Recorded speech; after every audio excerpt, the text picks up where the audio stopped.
So, welcome to Drinking Outside West London. And what are we going to be looking at today, Simon? What's happened this evening here at West London Wine School? We've been having a look at about 8 wines from one of the iconic producers of Australian wine, Henschke. We've had 5 reds, but we're going to do the 3 whites starting now. First one we've got is a Riesling. Yeah. This is their more fresher style, lovely sort of intensity to it. I think people were quite bowled over by this at the tasting because it's got so much character on the nose. That slightly petrol-y touch.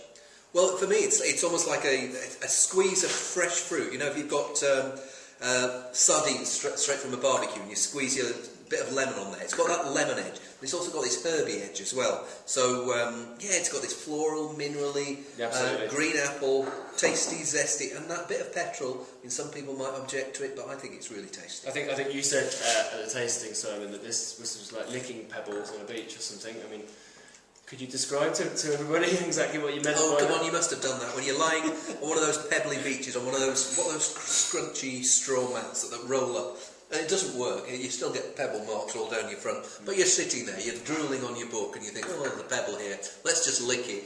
And that character there, it may be slightly salty in the sea pebble. I can't believe we're talking about sea pebbles. But I think it's, that river pebble, slaty, pebble straight out from a mountain stream. Absolutely, good. Yeah, so that's that mineral touch, a little bit of petrol-y, a little bit of lovely riper citrus, that sort of slightly orangey but limey character coming through, and floral. That's a real good wine. I think this kind of struck us immediately, didn't it, when we were tasting these wines today? It was fascinating as well. We've got 3 different white wines, and we didn't do a poll, but how many people did have tonight? 20, 25? 25, yeah. And everyone seemed to have a separate favourite. If you'd done a straw poll, I bet a third of them would have gone for the Riesling, and I bet a third of them would have gone for this next one. Yeah, and this is the Louis Semillon. Louis. And Semillon's a bit of a strange grape in Australia. They make a very fresh, tangy style, very low alcohol in the Hunter Valley in New South Wales. But this is from Eden Valley in South Australia. It's a bit bigger, a bit fuller in style, and it's been in a barrel for a bit. Yeah, it's seen a bit of oak, it's given a bit of complexity, so it's not just about acidity, it's not just about tartness, is it? It's got a little bit more to it. Well, it's got a bit of the cheeky tart about it, but it's also got this nice, toasty, waxy, I always think of waxiness with Semillon, and citrus fruit again, but heavier, not heavy, but fuller-bodied wine, richer in flavour, and horses for courses for me. I mean, I think I described the Riesling as being the morning wine, and this is this morning I was in Provence and it was a lovely sunny day. This evening I'm in London and it's tipping down with rain. So this is the wine I probably want to go for. I know where I'd be though. I'll be at West London Wine School. But I see where you're coming from.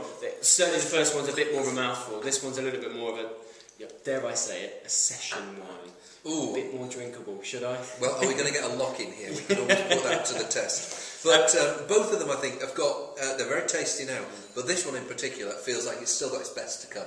Excellent. I think we're working up in intensity now. What's the next one we're going to go on to? Well, we're working up in intensity, but we're actually working down in South Australia, because this one, Henschke's based in Eden Valley, which is part of the Barossa region, but this next wine's from the Adelaide Hills, so further south. It's a higher vineyard, and cooler, a bit wetter, so not everything ripens quite as well as it does in the Barossa.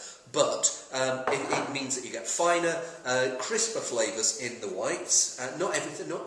Things like Shiraz struggle to ripen here, but it's proving to be really good territory for Chardonnay. Although Zinfandel actually does well. Yes, there is a Zinfandel. I mean, there's not too many Zinfandels, and they don't make it. They sell out every year, so maybe they're making just the right amount. I don't think it's going to be a major grape from the Adelaide Hills. It's the unusual one, isn't it? But straight away with this though, depth in colour, oak maturation. It's had a bit of new oak and a little bit of old oak as well. What is it about?